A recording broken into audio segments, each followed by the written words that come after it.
Je réponds au nom de Patrick Chikonine. J'exerce la profession d'installateur solaire depuis 7 ans.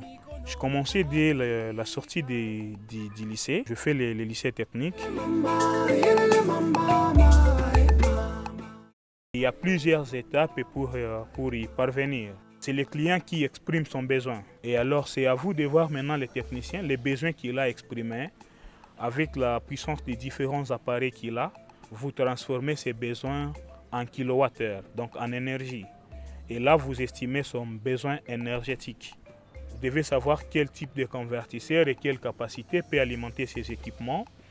Il faut combien de panneaux pour alimenter ces équipements et combien de batteries pour stocker cette énergie dont le client a besoin. Et on essaie un peu d'adapter les moyens du client, de concilier les besoins et les moyens du client.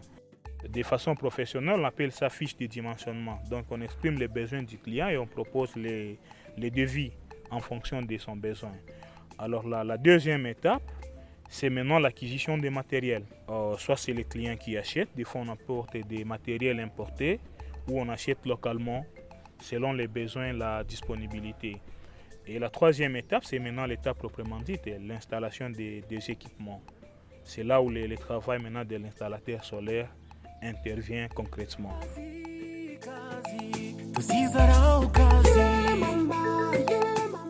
Pour exercer la profession d'installateur solaire, au départ, il faut être électricien. Il faut avoir les notions de base d'électricité, surtout en courant continu. Une fois qu'on a ces notions, on peut maintenant se spécialiser en énergie solaire.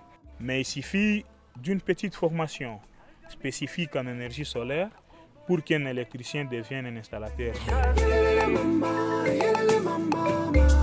On a besoin d'un ordinateur pour faire ses calculs de dimensionnement, pour faire les devis aussi pour programmer ou configurer certains ondulaires. Comme outil, on a besoin des appareils de mesure, comme j'en ai ici. Ça, c'est un appareil ordinaire, ça c'est avec pince ampérimétrique, où on peut mesurer les courants qui passent en DC, c'est un peu spécifique. Les autres outils sont les outils d'un électricien. Vous avez besoin de pinces, des testeurs, vous avez besoin d'une échelle.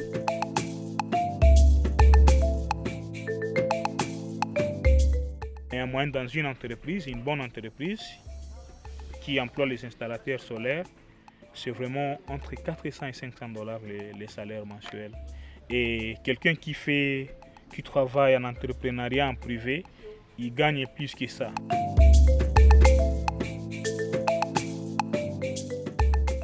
C'est un métier que je peux conseiller la jeunesse d'aujourd'hui. Ça garantit au titre de l'emploi et ça vous permet de faire votre vie.